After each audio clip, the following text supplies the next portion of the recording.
Hello student, कैसे हैं आप। उम्मीद है कि आप अच्छे होंगे और परीक्षाओं की तैयारी आप अच्छे से कर रहे हो। मैं आपके साथ दीपक कुमार। आज हम फिजिक्स में पार्ट 1 प्रकाश का परावर्तन तथा अपवर्तन में आज हम टॉपिक पढ़ने वाले हैं दर्पण। आप लोग ध्यान से देखना, बहुत अच्छा टॉपिक है दर्पण।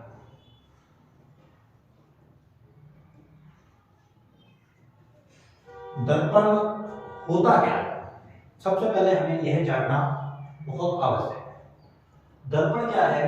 एक ऐसी चिकनी चमकदार सतह होती है जो अपने ऊपर पड़ने वाले प्रकाश का अधिकतर भाग क्या कर देती है, परावर्तित कर देती है। जैसे मान लिया गया ये कोई अपने आप में एक सतह है, इस पर ये चिकनी चमकदार सतह है। यदि यह पारदर्शी होती तो जब प्रकाश की किरण इस पर पड़ती तो पड़ने के बाद यह उसी माध्यम में क्या होती, प्रकाश की किरण को लौटाती। तो उसको हम क्या कहते हैं, दर्पण कहते हैं। यानी कि दर्पण एक ऐसी चिकनी चमकदार सतह है जो अपने ऊपर पड़ने वाले प्रकाश का अधिकतर भाग परावर्तित कर देती है, उसे हम क्या कहते हैं, दर्पण। दर्पण सामान्यतः गोलीय दर्पण होता है। गोलीय दर्पण के अंतर्गत दो दर्पण यूज किए जाते हैं। गोलीय दर्पण, इस गोलीय दर्पण जैसे मान लिया गया ये गोलीय पृष्ठ है, यदि हम इसे बीच से काट तो यह दो अलग अलग भागों में क्या हो जाता है, विभाजित हो जाता है। अब ये दो अलग अलग भागों में विभाजित हो गया। अब यदि हम इसके अंदर वाले भाग को पॉलिश करते हैं और इसमें क्या करें, हम इसके बाहर वाले भाग को क्या करते हैं, पॉलिश करते हैं, तो दर्पण की दो स्थितियां बन के आती हैं। ये वाली स्थिति उत्तल दर्पण कहलाती है, ये वाली स्थिति अवतल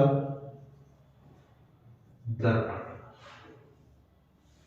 यानी कि अब हम ये कह सकते हैं कि जो उभरी हुई सतह होती है, यदि प्रकाश जो है परावर्तित उभरी हुई सतह से हो रहा है तो उसे हम क्या कह रहे हैं, उत्तल दर्पण। या हम कह सकते हैं इसमें दबी हुई सतह का क्या होगी, हमारी पॉलिश होगी, तथा उभरी हुई सतह चिकनी और चमकदार। ठीक है, ये उभरी हुई सतह है, उभरी सतह। ये कैसी है, चिकनी चमकदार सतह, चिकनी चमकदार सतह। तो उसे हम क्या कहते हैं, उत्तल दर्पण कहते हैं। अब बात करते हैं अवतल। इसमें क्या होगा, ये दबी हुई सतह क्या होती है, चिकनी, दबी हुई सतह चमकदार, चमकदार होती है। और उभरी हुई सतह हमारी क्या होती है, पॉलिश होती है। तो इसे हम क्या कहते हैं, अवतल दर्पण कहते हैं। अवतल दर्पण, अब ये जो गोलीय दर्पण हमारा बीच से कटने के बाद ये इसका केंद्र बिंदु था, यही हमारा क्या कहलाता है, वक्रता केंद्र कहलाता है। तो उत्तल दर्पण या अवतल दर्पण का ये क्या कहलाएगा, हमारा ये सी पॉइंट यानी कि वक्रता केंद्र। ये हमारा क्या कहलाएगा, इतना पोर्शन ये वक्रता केंद्र यानी कि सी। अगर हम इसको जोड़ दें तो अब अलग अलग की बात करें तो उस स्थिति में भी ये हमारा क्या कहलाएगा, अवतल दर्पण या उत्तल दर्पण, दोनों का वक्रता केंद्र कहलाएगा। यानी कि अगर हम इसको थोड़ा सा पार्टीशन कर रहे हैं तो उस अवस्था में भी ये हमारा क्या मान है, सी। ये अब हम इसका मान है क्या, सी डैश। तो ये सी इस अवतल दर्पण का वक्रता केंद्र हो गया, सी डैश इस दर्पण का क्या हो गया, उत्तल दर्पण का वक्रता।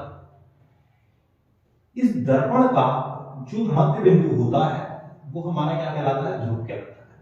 इसका मध्य बिंदु ये हो गया, इसका मध्य बिंदु ये हो गया। ये हमारा क्या कहलाता है, ध्रुव। और ये अवतल दर्पण का क्या हो गया हमारा, ध्रुव। ध्रुव और वक्रता केंद्र के मध्य में जो बिंदु होगा वो हमारा क्या कहलाता है, फोकस। वो क्या कहलाता है, फोकस। ध्रुव और वक्रता केंद्र के बीच का जो बिंदु होगा वो हमारा क्या कहलाता है, फोकस कहलाता है। और फोकस से दर्पण तक की दूरी को हम क्या कहते हैं, दर्पण के ध्रुव तक की दूरी को फोकस दूरी कहते हैं।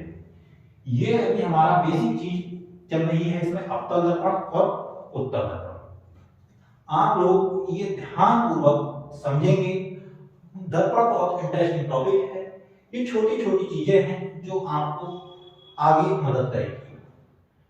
अब आप इसको पहले अच्छे से समझ गए होंगे और आप इसको ध्यानपूर्वक अपनी कॉपी में नोट करें। अब हमने उत्तल दर्पण और अवतल दर्पण का अलग अलग हमने भाग पढ़ा। अब हम अवतल दर्पण के बारे में थोड़ा सा, अवतल दर्पण के बारे में हम थोड़ा सा डायग्राम से और समझेंगे। अब ये जैसे मान लिया गया ये हमारा अवतल दर्पण है, अभी हमने बताया। ये बीच का जो बिंदु है ये ध्रुव कहलाता है। क्या कहलाता है, ध्रुव। ये इसकी जो हमने रेखा खींची ये हमारा क्या कहलाती है, मुख्य अक्ष कहलाती है, मुख्य अक्ष। जिस बिंदु से ये दर्पण या ये पृष्ठ काटा गया वो उसका क्या कहलाता है, हमारा केंद्र कहलाता है, जिसे हम क्या कहते हैं, वक्रता केंद्र कहते हैं। वक्रता केंद्र और ध्रुव के बीच का जो बिंदु होता है यानी कि मध्य बिंदु F, इसे हम क्या कहते हैं, फोकस कहते हैं। इसे क्या कहते हैं, फोकस कहते हैं। और इस वाले बिंदु को हम क्या कहते हैं, ध्रुव कहते हैं। अब यदि इस अक्ष पर कोई वस्तु रखी गई है ए, वस्तु से इस दर्पण तक की दूरी को हम क्या कहते हैं, u कहते हैं। और यदि हमारा यहां कहीं क्या बनता है, प्रतिबिंब बनता है। प्रतिबिंब बनना, सपोज दैट ए डैश ये बी डैश, माना प्रतिबिंब है, माना है ये बन नहीं रहा है, तो उसके यहां तक की दूरी को हम क्या कहते हैं, बी कहते हैं। फोकस तक की दूरी को हम क्या कहते हैं, एफ कहते हैं। तो किसी भी दर्पण में जो u होता है, u बराबर क्या होता है, वस्तु की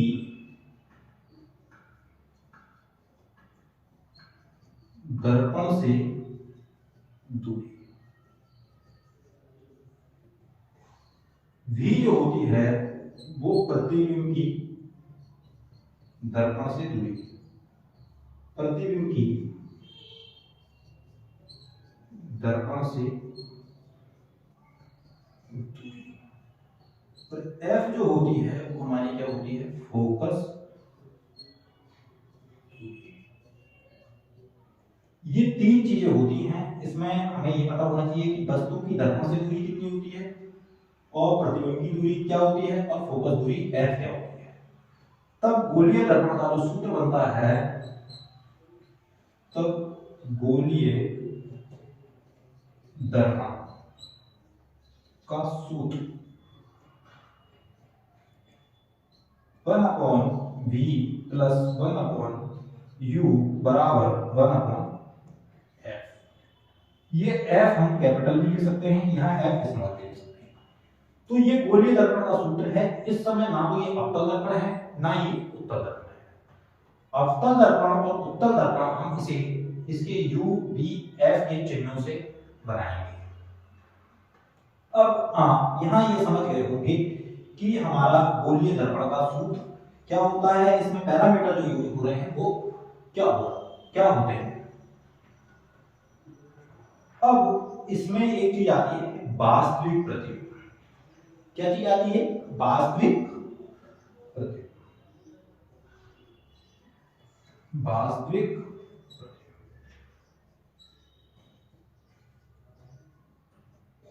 वास्तविक प्रतिबिंब जैसे ये मान लिया वस्तु है, दर्पण की ओर रखी गई है और यदि प्रतिबिंब भी इसी ओर बनता, यानी कि जिस ओर ये वस्तु रखी गई है प्रतिबिंब भी हमारा उसी ओर बन रहा है, तो इसे वास्तविक प्रतिबिंब कहते हैं। इन केस यदि ये वस्तु हमारी यहां रखी गई है दर्पण के सामने और प्रतिबिंब हमारा यहां बनता पीछे की तरफ, यानी दर्पण के पीछे, तो क्या बनता हमारा? आभासी प्रतिबिंब। यानी वास्तविक प्रतिबिंब क्या कब बनेगा? यह प्रतिबिंब वस्तु की ओर बनता है, यह प्रतिबिंब वस्तु की ओर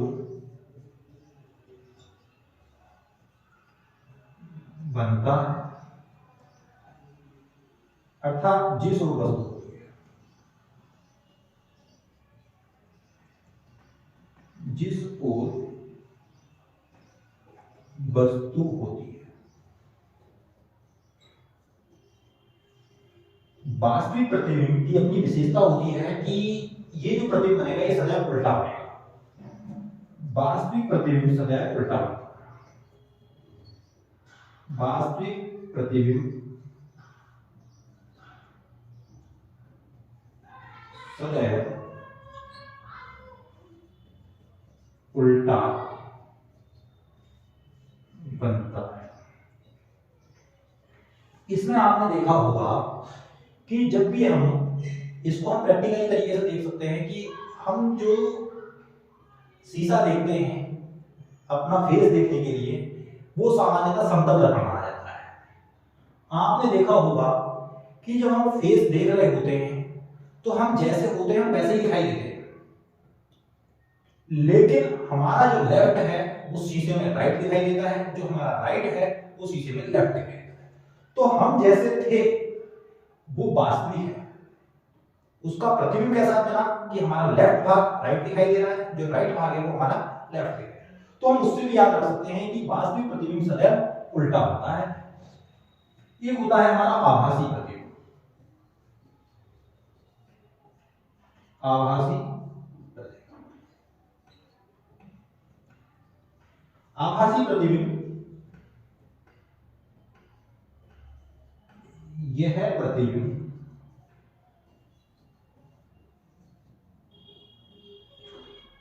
वस्तु के दूसरी ओर बनता है, दूसरी ओर बनता है तथा यह सदैव सीधा बनता है। यानी कि आभासी प्रतिबिंब सदैव सीधा बनेगा। अधिकतर केसों में अवतल दर्पण में वास्तविक प्रतिबिंब बनता है और उत्तल दर्पण में आभासी प्रतिबिंब बनता है। आपने देखा होगा कि गाड़ी के जो साइड मिरर होते हैं, जो पीछे आने वाले वाहनों को देखने के लिए यूज किया जाता है, जिनका उपयोग, वो हमेशा क्या बनाता है? सीधा प्रतिबिंब बनाता है। और क्या बनाता है? हमारा सीधा प्रतिबिंब और वस्तु का छोटा प्रतिबिंब बनाता है। ठीक है, यानी पीछे आने वाले जो वाहन है, यानी साइड मिरर जितने भी हैं, वो हमारे उत्तल दर्पण उसमें यूज किया जाता है, वो हमेशा क्या बनाता है? आभासी प्रतिबिंब बनाता है। यानी कि आपने देखा होगा जब हम साइड से हमारे वाहन आ रहे होते हैं, पीछे जो गाड़ियां आ रही होती हैं, अगर हमारे पीछे बहुत सारी गाड़ियां हैं, तब भी हमको जरा से छोटे से दर्पण में हम आसानी से देख पाते हैं। तो यानी कि एक बड़ी वस्तु का उसने क्या करा? सूक्ष्म प्रतिबिंब दिखा दिया कि पीछे वाहन आ रहा है या व्यक्ति आ रहा है। इस दर्पण का उपयोग उसके लिए किया जाता है। ये हमारा बेसिक चीजें थी, ये आपको समझ में आ गया होगा। वास्तविक प्रतिबिंब जैसे ये वस्तु है, यदि प्रतिबिंब इसी ओर बनेगा तो वास्तविक, यदि प्रतिबिंब आगे की ओर बनेगा तो हमारा क्या कहलाता है? आभासी प्रतिबिंब कहलाता है। इसके नोट्स हम वीडियो के लास्ट में आपको अपडेट कर देंगे, इसलिए अभी ये छोटी छोटी चीजें आप समझिए और उसके बाद आप आराम से इसको नोट कर लेना। मेन डेटा मैंने आपको ये दिखा दिया गया है।